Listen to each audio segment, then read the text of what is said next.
बिस्मिल्लाहिर्रहमानिर्रहीम, अस्सलाम वालेकुम एंड वेरी वार्म वेलकम। आज क्योंकि एक नो रुकनी लार्जर बेंच ने भुट्टो रेफरेंस सुना है और भुट्टो रेफरेंस के ऊपर अपनी राय जो सुप्रीम कोर्ट ने है वो महफूज कर ली है, जिसमें मेन सवाल ये था कि क्या जुल्फकार अली भुट्टो को जो 70s में सजा दी गई थी, फांसी की सजा दी गई थी, वो सजा दुरुस्त थी, कानून के मुताबिक थी या नहीं, और क्या सुप्रीम कोर्ट ने उसमें दुरुस्त फैसला दिया था। ये वो सवाल था अदलिया से रिलेटेड, जिसके बारे में कहा तो ये जाता है कि ये फैसला अदलिया के चेहरे पे एक बदनुमा दाग है, ऐसे है तो वैसे है।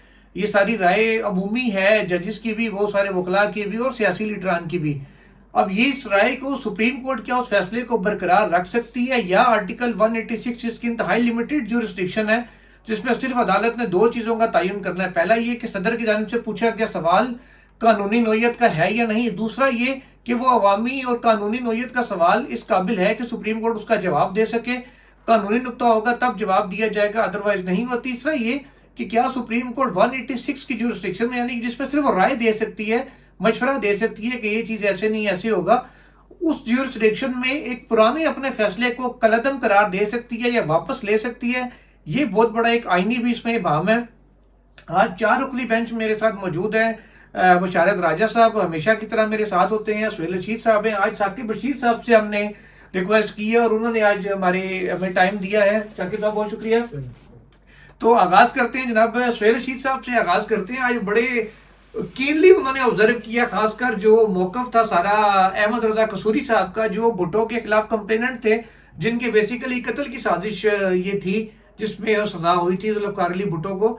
उनके दलाल बड़े गौर से सुनने हैं सुहेल रशीद साहब ने। तो सुहेल साहब क्या कहेंगे, जरा रोशनी डालें कि क्या मामला थे, कसूरी साहब का क्या मौकफ था, और आगे फिर देखते हैं कि केस किस जाने जा रहा है। बहुत शुक्रिया जुल्फकार साहब। कसूरी साहब के दलाइल मैंने इसलिए गौर से सुने हैं कि एक पूरा माहौल चूंकि यूं है कि भुट्टो की फांसी गलत हुई थी, और बज़ाहिर ऐसा लगता भी है कि उस वक्त चूंकि मार्शल लॉ था और ट्रायल जो है प्रोसेस फॉलो नहीं हो रहा था, तो एक दूसरी साइड की स्टोरी सुनना हमेशा एक दिलचस्प रहता है अगर कोई सुनना चाहे तो एक तो उनके वालिद का कत्ल हुआ था, तो इसलिए मैं भी सुन रहा था कि क्या वो दलाइल देंगे। लेकिन एंड जो निचोड़ा कि वो कोई केस के मेरिट्स के ऊपर, शवायद के ऊपर कुछ ज्यादा उनके आर्गूमेंट्स नहीं थे, उनके जज्बात, उसमें इमोशन जरूर इन्वॉल्व थे। उन्होंने बताया कि वो जुल्फकार अली भुट्टो के बहुत करीबी साथी थे।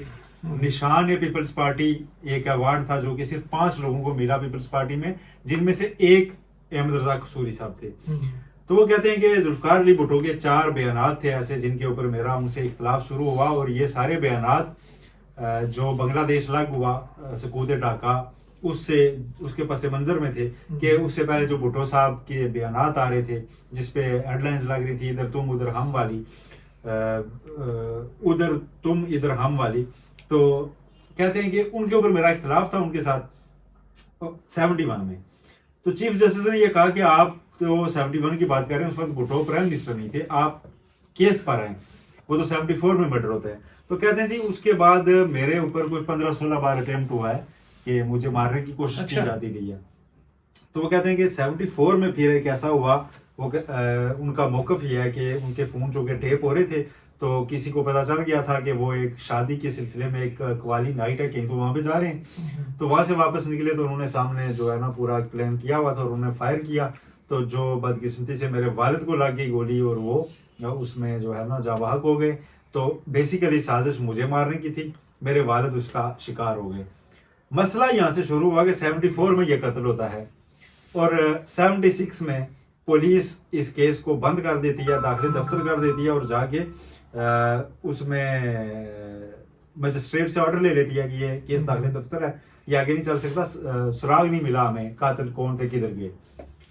76 में ये चैप्टर क्लोज हो जाता है। 77 में जब इलेक्शन से पहले अहमद रजा कसूरी एक बार फिर पाकिस्तान पीपल्स पार्टी में मुतहरिक नजर आते हैं और जुल्फकार अली भुट्टो से इलेक्शन लड़ने के लिए टिकट मांगते हैं। अच्छा, यानी कि वालिद के कातिल से जो उनके बकौल, ये सवाल भी चीफ जस्टिस ने आज किया था उनसे, चीफ जस्टिस ने किया कि फिर तो आपको मिलना नहीं चाहिए था, तो उनसे तो सामना नहीं करना चाहिए, तो आप उनसे टिकट मांग रहे थे। और उसके बाद 78 में दोबारा जब 77 में जब इलेक्शन के बाद ऐसे हालात होते हैं कि मार्शल लॉ लग जाता है, तो मार्शल लॉ लगने के बाद ज़िया-उल हक आ जाते हैं और दोबारा ये केस जिंदा हो जाता है। अब ये जो दोबारा जिंदा हुआ ना, सबसे पहली बेज़ाब्तगी वहां थी 1976 में मजिस्ट्रेट के ऑर्डर से अगर केस बंद हुआ है तो नए जुडिशियल ऑर्डर से ही उसको खोला जा सकता है, लेकिन कोई नया ऑर्डर नहीं लिया गया, जस्ट मार्शल लॉ लगा। और पहले जो भुट्टो का नाम ही कहीं नहीं था, कत्ल की सारी उसमें नामालूम लोग थे जिनका सुराग भी नहीं मिल रहा था। अहमद रजा कसूरी साहब कंप्लेनर बनते हैं, प्राइवेट कंप्लेन फाइल करते हैं और उसमें जुल्फकार अली भुट्टो का नाम आ जाता है और मजिस्ट्रेट का ऑर्डर। अब जब हम यहाँ बैठे बात करें तो आज भी कायम है कि इस केस की कातलों का नहीं पता और बंद किया जाए। तो एक पैरेलल इन्वेस्टिगेशन शुरू हो जाती है। पैरेलल क्या, दूसरी तो खत्म हो चुकी है, या तो बस मतलब एक दूसरे इदारे के पास शुरू हो जाती है। और FIA जो आप कहलाता है, वहाँ पे ये ट्रायल चलता है और ट्रायल भी प्राइवेट कंप्लेन का वो सीधा हाई कोर्ट मुंतकिल हो जाता है।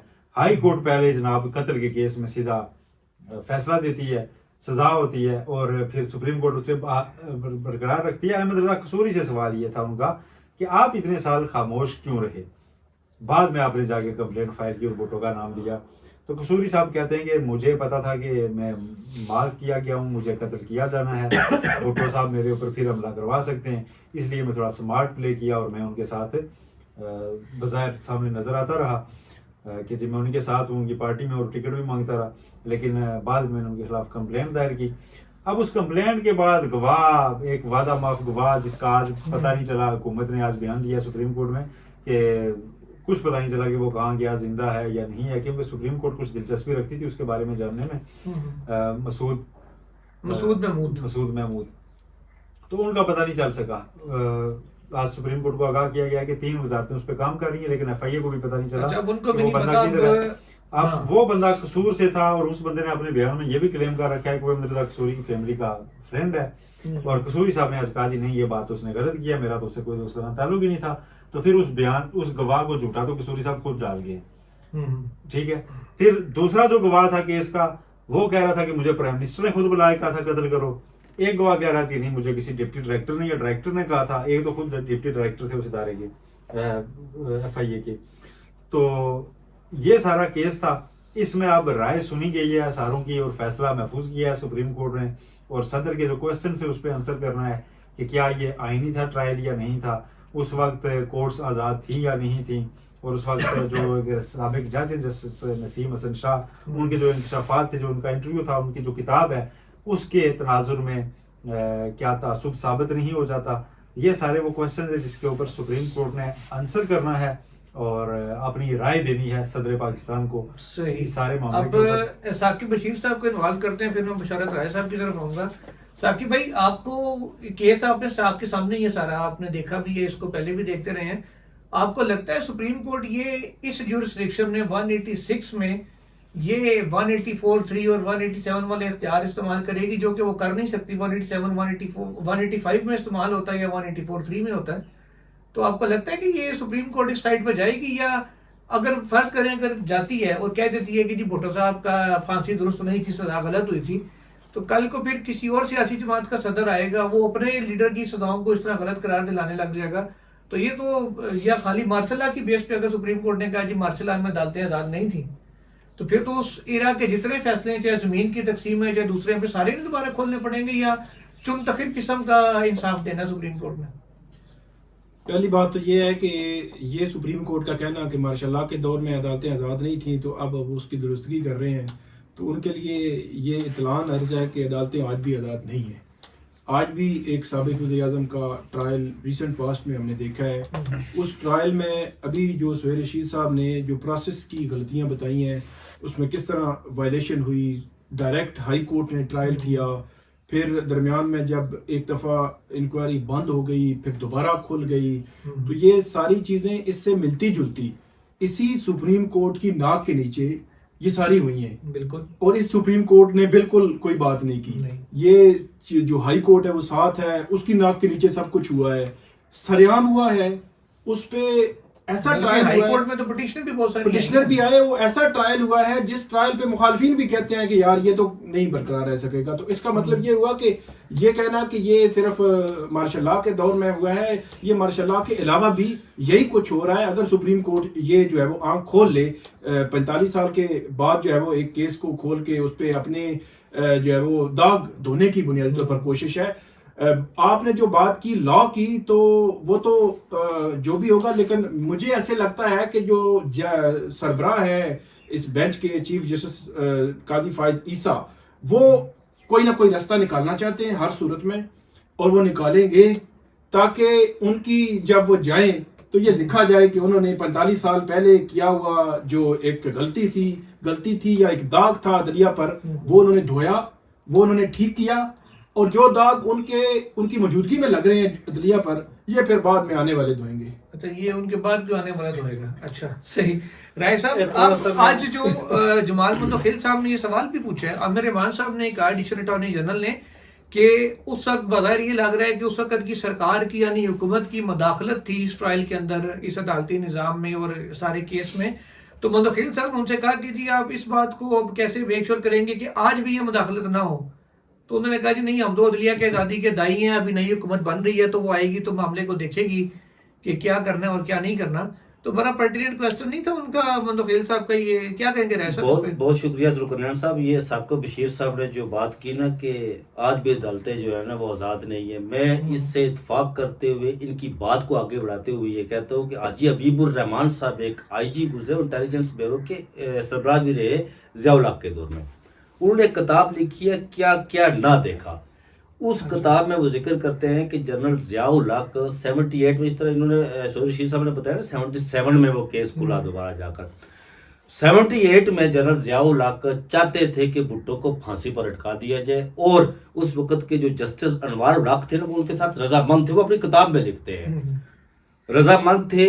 حاجی حبیب الرحمان صاحب یہ بھی لکھتے ہیں کہ اگر وہ اس کیس سے بچ جاتے، یہ جو آج اس کا سپریم کورٹ میں قتل والا کیس ہے، اس سے اگر بچ جاتے تو میں نے لیاقت باغ میں ایک فائرنگ کیس ان کے متبادل تیار رکھا ہوا تھا کہ اگر وہ بچ جاتے تو پھر اس کو ٹھوک دیں گے، بھٹو کو اس کیس میں اندر کر دیں گے، پھر ٹرائل چلائیں گے۔ اچھا، یہ وہی پیٹرن ہے جو ابھی فالو ہو رہا ہے جی، ہماری عدالتیں کبھی آزاد نہیں رہی۔ بدقسمتی سے جسٹس قاضی منیر جو مشہور زمانہ انہوں نے مولوی تمیز الدین کیس کا فیصلہ دیا تھا، اس کے بعد انہوں نے عدالتوں کو باندھی بنایا تھا، اس وقت کی جو اسٹیبلشمنٹ تھی، اور آج تک وہی سلسلہ چلا آ رہا ہے۔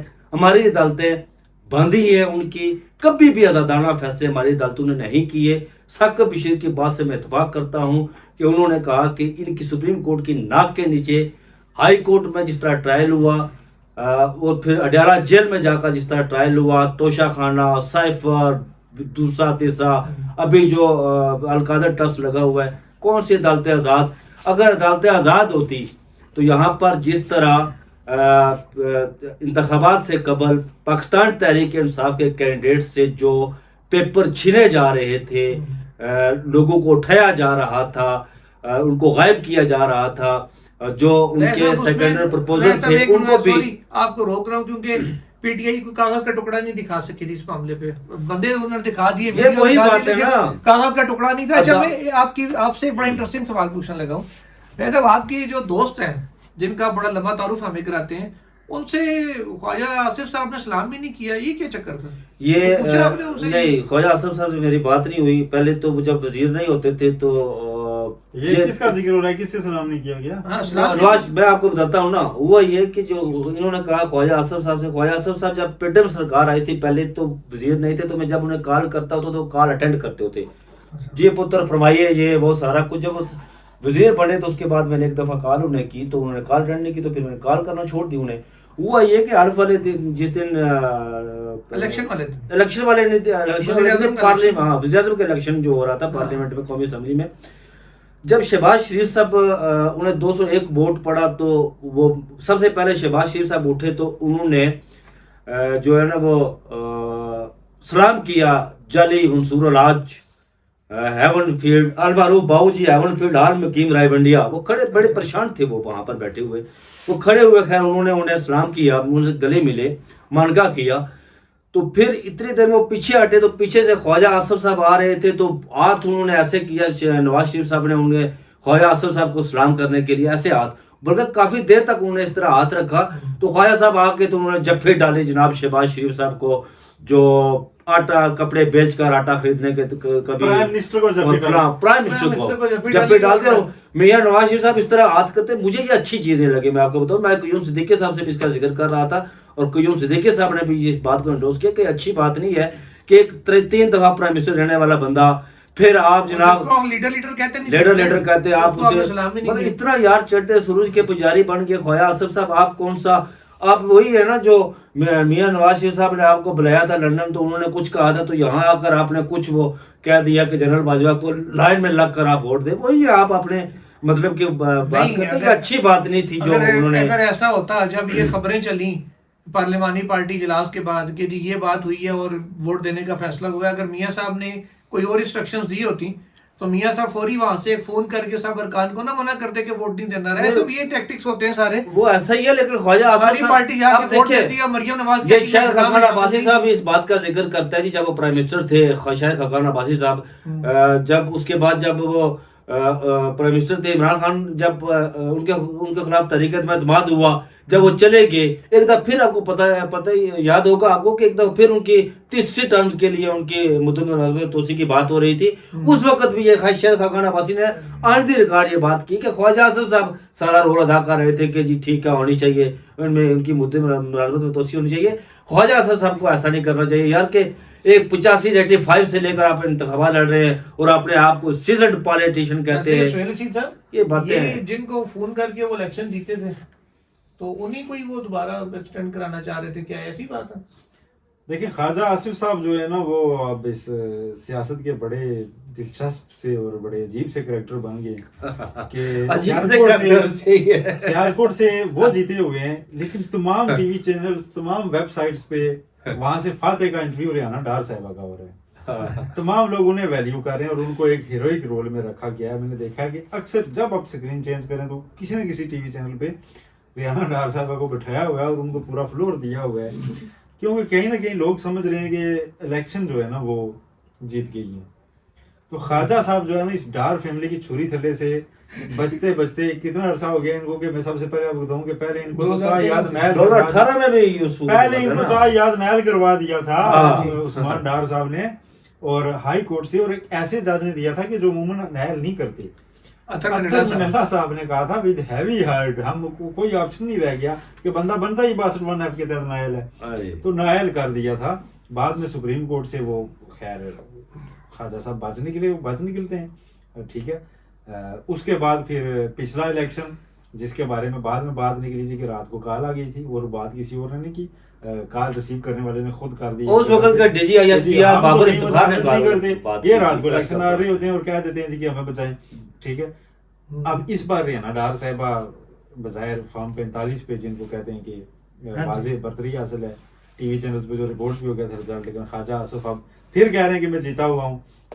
اسمبلی بھی وہ آئے ہوئے ہیں، لیکن اس بار ان کا کسی اہم وزارت کے لیے نام ابھی تک نہیں. وہ پارلیمانی لیڈر بن گئے نا، وہ وزارت وہی، اس کے مطلب ہے کہ وہ وہی رہیں گے، باقی کچھ نہیں ہونا، کیبنٹ سے باہر ہو، کیبنٹ سے باہر ہو گئے کیونکہ کہیں نہ کہیں ان کی سیاست دفن ہو گئی جی، کیا جا رہا ہے وہ جا ان کے پاس وہ کانفیڈنس. اگر خواجہ صاحب باوقار ہوتے نا سہیل صاحب تو وہ وزارت مانگ سکے. رانا ثناء اللہ کی طرح کہتے، رانا ثناء اللہ رات کو آپ ہی کے چینل پر منیب فاروق کو کہہ رہا تھا، نہیں منیب سلیم صافی کو بلکہ کہہ رہا تھا کہ میں دیکھیے جی میں 2018 میں جب الیکشن لڑا تو میں نے اس وقت 1,15,000 ووٹ لیے تھے، جو میرا اوپوننٹ تھا وہ میرے بالکل قریب ترین تھا، 2-3-4 ہزار ووٹوں کا فرق تھا.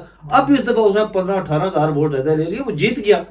1.5 سال کہانی ختم ہو گئی. رانا صاحب یہ کہہ رہے ہیں کہ عوام نے جس بنیاد پر ووٹ دیا، میں عوام کے اس مائنڈ سے اتفاق نہیں کرتا، لیکن وہ یہ نہیں کہہ رہے کہ میں ووٹ سے اتفاق نہیں کرتا. بالکل ایسا ہی. ثاقب بشیر صاحب، یہ علی امین گنڈا پور صاحب سی ایم کے پی کے ہیں، ان سے آج پوچھا گیا کہ آپ شہباز شریف کی لبرداری میں کیوں نہیں جا رہے؟ انہوں نے کہا یہ فارم 47 والا ہے، 45 والا نہیں ہے. تو اگر اصلی والا ہوتا تو پھر میں ضرور جاتا ہے، ایسے جانے کا فائدہ نہیں ہے. تو کیسے دیکھتے ہیں آپ اس بات کو؟ اصل میں جو عمران اور خان آپ کو یہ سلسلہ جو اسمبلی میں آج کل احتجاج ہو رہا ہے اس کے ساتھ اس سوال کا بھی جواب دے گا، یہ کتنا چلتا نظر آ رہا ہے؟ یہ چلے گا بھی یا کوئی کام ہوگا یا خالی بس یہی کچھ ہی لگا رہے گا؟ نہیں، یہ چلے گا. اس کی وجہ یہ ہے کہ جو عمران خان ہیں ان کی جانب سے بڑی اسٹرکٹ اس حوالے سے انسٹرکشنز ہیں کہ آپ نے احتجاج کرنا ہے ہر لیول پہ.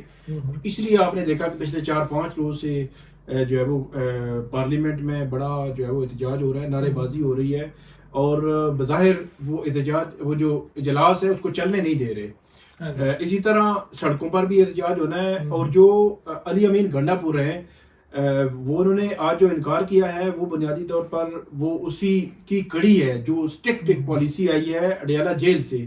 اڈیالہ جیل میں 2 دفعہ عمران خان صاحب سے 8 فروری کے بعد انٹریکشن ہوا تو انہوں نے بڑا اسٹرکٹلی کہا کہ 3 پارٹیز کے ساتھ تو ہم نے بات ہی نہیں کرنی, مطلب اس میں چیزیں آگے بڑھنا تو بات کی بات ہے, اور ہم جو ہے وہ ہر لیول پہ احتجاج کریں گے. اور کیونکہ علی امین گنڈا پور جو ہے وہ کل انہوں نے جانا ہے اڈیالہ جیل میں بھی خان صاحب کو ملنے, اور خان صاحب کو اگلی بات یہ ہے کہ ایک ایک پل کی باہر کی خبر بھی ہوتی ہے. یہ اکرم ہے بندہ جو انہیں خبر دیتا ہے. نہیں وہ پتہ ایک نہیں دو کون دن ہے نے کہا تھا ثاقب صاحب میرے الیکشن کے اگلے دن انہیں ملے لوگ جیل میں, رپورٹرز جو کور کرنے گئے تھے, وہ جانے کے فلاں, وہ کہتے ہیں خان صاحب نے پوری داستان پہلے خود سنائی, اس کے بعد آگے پوچھا کہ ثاقب صاحب میرا ایک سوال ہے سر آپ سے, میں سوال کرتا ہوں. یہ جو بات کی جس طرح فارم 45 اور 7 کی یہاں پر جو جس طرح آپ نے کہا اسٹرکٹلی کہا گیا اور یہاں پر شور شرابہ ہے, یہاں پر ہمارے چیف جسٹس صاحب ایک کیس لگا کر بیٹھے ہوئے تھے قاسم سوری کا, جس میں بڑی سخت انہوں نے ریمارکس دیے تھے, آبزرویشن دی تھی اس میں. مجھے سمجھ اگر وہ لگا ہوا کیس انہوں نے بلایا بھی تھا اسے, تو یہ اگر وہ اس طرح کی ہے کہ یہاں کیسرا لائی نے بھی درخواست دائر کی ہوئی ہے, یہ اس کو ٹیک اپ نہیں کر رہے اس معاملے کو, یا سب ایسا کیوں ہے؟ اصل میں تو بنیادی طور پر پوائنٹ وہی ہے کہ جو احتجاج بڑھ رہا ہے میرے خیال میں سڑکوں پہ بھی ابھی زیادہ ہوگا. اس کی وجہ یہ ہے کہ 8 فروری سے لے کر اگر آج آپ 4 مارچ تک اگر آپ دیکھیں تو عدلیہ اور جو الیکشن کمیشن ہے, ان دونوں بڑے ادارے جو ہے آئینی ادارے, یہ جو ہے وہ اس حوالے سے کوئی کسی گریوینس کو ایڈریس نہیں کر سکے, یہ ناکام رہے ہیں.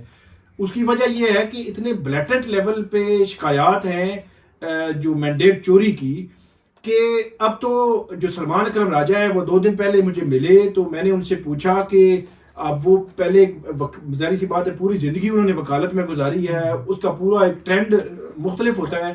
اب وہ پچھلے 2-3 منتھ سے آئے ہیں سیاست میں, تو میں نے ان سے پوچھا کہ کیا آپ نے جو ہے وہ کیا کنکلوژن ہے آپ کا, تو انہوں نے کہا کوئی لا, کوئی قانون, کوئی عدالت, کوئی سسٹم, کوئی الیکشن کمیشن, کچھ بھی نہیں ہے.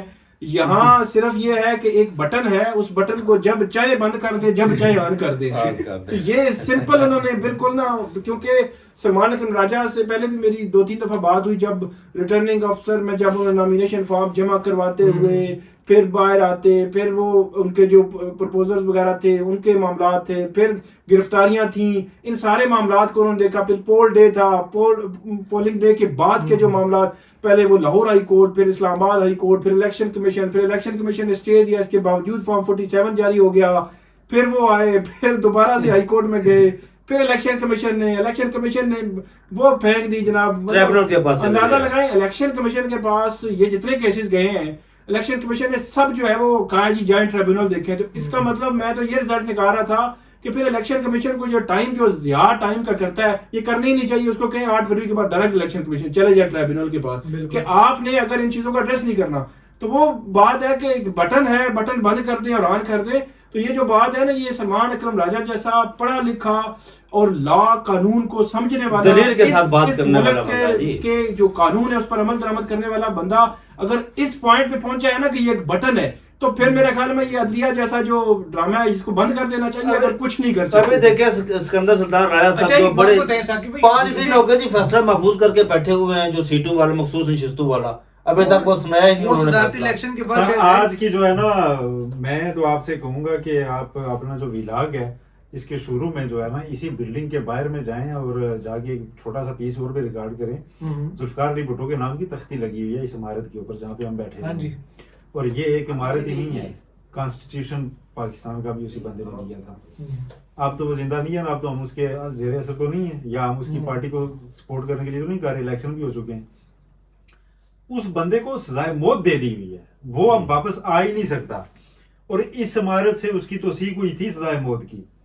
اسی عمارت میں آج آپ 40-45 سال بعد بیٹھ کے دوبارہ جائزہ لے رہے ہیں کہ ہم نے غلط پھانسی دے دی تھی, اب کل دے بھی دیں رائے کہ ہم نے غلط دی تھی, بندہ آپ واپس لا سکتے ہیں. تو یہ کیا موقع نہیں ہے کہ سپریم کورٹ اور عدلیہ بھی اپنا محاسبہ پریکٹیکلی کرے کہ جناب کیا کرتے رہے ہیں ہم, کیا کر رہے ہیں ہم, اور کیا آگے ہم نے اس کا کوئی ذوالفقار علی بھٹو ریفرنس پہ صرف رائے دینے سے کام نہیں چلے گا. پرانی ذوالفقار علی بھٹو کے ریفرنس پہ آپ نے رائے کے ساتھ ایک میسج دینا ہے, ٹھیک ہے. जिसके बाद हालात ठीक हो जाएं। अदरवाइज अगर जुल्फकार अली भुट्टो के ऊपर आप ये राय दे रहे हैं और दूसरी तरफ एक गरीब का केस आज भी अगर वैसे ही कहीं चल रहा हुआ और उसके साथ ये सारे इस्तेसाल हो रहे हुए, इस मुल्क में हर पावरफुल जो है दूसरे को मुद्दई को अदालत भी आने से रोकता हुआ, और किसी के सियासी केसेस सबसे बड़ी बात वो अगर ऐसे ही चलते रहे कि जिसमें बजाय आपके नज़र में भी आ जाता है कि जनाब बंदे के साथ प्रोसेस फॉलो नहीं हो रहा, वायलेशंस मौजूद हैं, फेयर ट्रायल नहीं मिल पा रहा, तो उसको फिर आप अगलों पे आने के लिए ना छोड़ दीजिए कि वो आपके रेफरेंस ही आए तो राय दें। आप खुद उसको अजाला करके जाइएगा, उसको रोक के जाइएगा, तब बात बनेगी। बहरहाल ये उनको इंसाफ मिल रहा है। अब बात तो जरूरत इसी बात की है कि आगे मजीद इस तरह की गलतियां जुडिशल साइड पे ना हो जो फिर 40 साल बाद जाके कुछ जज आके कहे कि नहीं जी हमने इसको ठीक करना है। तो साकिब बशीर साहब ये बताइएगा, इस्लामाबाद हाई कोर्ट में भी ट्रिब्यूनल बना है, इस्लामाबाद में कोई जज को नोटिफाई किया कि ट्रिब्यूनल, और उसमें कितनी पिटीशंस आई हैं, कुछ है इत्तला? नहीं, ट्रिब्यूनल बन गया है लेकिन जस्टिस तारिक महमूद जागीरी हैं, लेकिन अभी तक पिटीशन फाइल नहीं हुई। इसी तरह जो है वो लाहौर में भी मैंने देखा है अभी तक कोई ऐसी चीज़ें जो है वो एक्टिव नहीं हुई ट्रिब्यूनल के हवाले से, क्योंकि ट्रिब्यूनल्स का ये मामला है कि ट्रिब्यूनल्स पूरे एक ट्रायल की तरह चलते हैं और ये प्रोसेस बड़ा लेंथी प्रोसेस होता है। अच्छा, लॉ में उसका टाइम 4 महीने का? जी 4 महीने का लॉ में टाइम है, तो लॉ में और भी बहुत कुछ है लेकिन उस पे अमल दरामद नहीं होता। उसके ऊपर अलिफ लाम अलिफ ला अरबी वाला नहीं, लॉ में ये भी, लॉ में आप देखिए ना, सिर्फ लॉ को ही अगर आपने देखना हो कि जो तवक्कुआत इलेक्शन कमीशन पीटीआई के इंट्रा पार्टी इलेक्शन उनके आइन के मुताबिक चाह रहा था कि बिल्कुल एक्यूरेट होने चाहिए, खुद वो नाकाम हुआ है। आज तक ना फॉर्म 45 जो है वो अपलोड हो सके हैं, मखसूस नशिस्तों वाला मामला, फिर इलेक्शन मैनेजमेंट सिस्टम फेल, और इलेक्शन कमीशन मानने के लिए तैयार नहीं है। तो ये सूरत हाल है। तो लॉ में तो बहुत कुछ लिखा हुआ है लेकिन होता ऐसा नहीं है। जो प्रैक्टिस है माजी की उसमें कई साल लग जाते हैं ट्रिब्यूनल्स में, तो इसलिए बज़ाहिर ऐसे लगता है कि अभी जो पीटीआई है वो कहीं ना कहीं जो है वो अदलिया की तरफ देख रही है, लेकिन अदलिया जो है वो आंखें बंद किए हुए है। मैं एक वे आउट बता देता हूँ। राज साहब ने हवाला दिया था कासिम सूरी के केस का, वो वे आउट है। वो सुप्रीम कोर्ट ने खुद पेंडिंग रखा हुआ है जी कि हम इसमें सख्त मैसेज देंगे कि आइंदा कोई भी स्टे लेके ना 5-5 साल तक असेंबली का मेंबर नहीं रहे, अगर वो हारा हुआ है तो वो हारा हुआ कंसिडर हो, उस केस में आप फैसला दें और उसमें लिख दें जी कि आइंदा ट्रिब्यूनल्स के फैसले इतने महीनों के अंदर, ट्रिब्यूनल्स के नहीं सुप्रीम कोर्ट तक सारे फोरम्स एग्जॉस्ट हुआ करेंगे इलेक्शन के जोदारियों के सुनने। ये जितना भी रोला पड़ा हुआ है ना धांधली का, उसके जितनी भी शिकायत गई हुई है ना, अगले 2-3 महीने में जितना आप टाइम फ्रेम सेट करेंगे, 4 महीने का जो कानून है उसमें आप फिक्स करा दें कि उसी में होगा, नहीं होगा तो जनाब अदालतों को बॉन्ड कर दें। लेकिन सर इसमें असल सवाल तो ये है ना कि अभी तक तो अगले 4 महीने के अंदर इस्लामाबाद के 3 हल्के सोहेल साहब, तीनों के हवाले से इस्लामाबाद का बच्चा कह रहा है, रेडी वाले से लेके पढ़े लिखे बंदे तक, कि ये तीनों सीटें पीटीआई जीती है। किसी एक पीटीआई उम्मीदवार ने, जैसे साकिब भाई ने बताया, अभी तक ट्रिब्यूनल में से रुजू ही नहीं किया। फैसले कहाँ से आने हैं 3 महीने? नहीं, उसमें मसला ये है कि जो मेरी इतला है वो अभी ट्रिब्यूनल में नहीं जा रहे, क्योंकि ट्रिब्यूनल में जाएंगे तो फिर अदलिया वाला रास्ता बंद है। वो ये चाह रहे हैं कि कुछ ऐसी सिचुएशन बने कि सुप्रीम कोर्ट ऑफ पाकिस्तान में वो लेकर आए और यहाँ तो फिर ट्रिब्यूनल भी इंटरटेन नहीं करेगा ना। वो 45 दिन टाइम होता है, इंटरटेन नहीं 45 सुप्रीम कोर्ट के ट्रिब्यूनल्स होते हैं, उसमें आप जाएं। हाँ, वैसे तो लीगल फोरम में अवेलेबल हो तो डायरेक्ट तो सुप्रीम कोर्ट वैसे भी नहीं आ ही नहीं सकते ना, या तो हाई वो कोर्ट मेरा में ख्याल direct लेट कर नहीं रहे आ हैं। सकते। उनको अपनी लीगल स्ट्रेटजी ऐसे ही बना के आना चाहिए और उसमें आगे कासिम सूरी की आपने कुर्बानी देनी पड़ेगी। हाँ जी। इसमें वो उसे सिंबल बनवाए, बिल्कुल और साथ ऐसे ये कहें जी कि आइंदा तो फैसले नहीं, बर वक्त वो- हुआ करेंगे। तो फैसले अगर बर वक्त होंगे और पीटीआई जिस तरह के क्लेम कर रही है फॉर्म 45 के ऊपर, इस्लामाबाद की 3 सीटें उनकी हैं, तो वो उनको अगर वापस मिल जाती है और ऐसे ही कुछ और सीटें मिल जाती हैं, इन्हें 55 पिंडी की सीट है, 56 की बात नहीं सोहेल साहब, फॉर्म लाहौर की 45 बात पर हो रही देखें है। तो नून लीग के पास तो 15 से 20 सीटें, अब बहुत ज्यादा कर दे 30 चलिए, सीटें अब होती अगर हैं। कंक्लूजन की तरफ जाए ना, तो मैं जाते जाते ये बात जरूर कहूंगा कि जो कासिम सूरी साहब ने तकरीबन 3.5 साल अगर स्टे पे गुजारे हैं, तो 4 साल से ज्यादा साद रफीक साहब भी स्टे के ऊपर ही रहे। कासिम सूरी तो बेचारा नाम आ वो गया तो ना एक नाम आगे। आ गया, साद वो- रफीक, हाँ जी। यहाँ पे लोग रहते रहे हैं। अयाज सादक लेकिन भी नहीं रहा है, रहना चाहिए। अयाज सादक मैं कहता भी हूँ रहा है। किसी के केस में भी मिसाल बनाए, नहीं Exactly। रहना चाहिए। बस ये हमारा टाइम पे अगर ट्रिब्यूनल से रुजू किया जाए, वो टाइम पे फैसला करे, तो यकीनन सुप्रीम कोर्ट में भी आके मामला ज्यादा पेंडिंग नहीं होंगे। तो आज के लिए इतना ही, इंशाल्लाह कल मजीद खबरों के साथ हाजिर होंगे। टिल देन, अल्लाह हाफिज।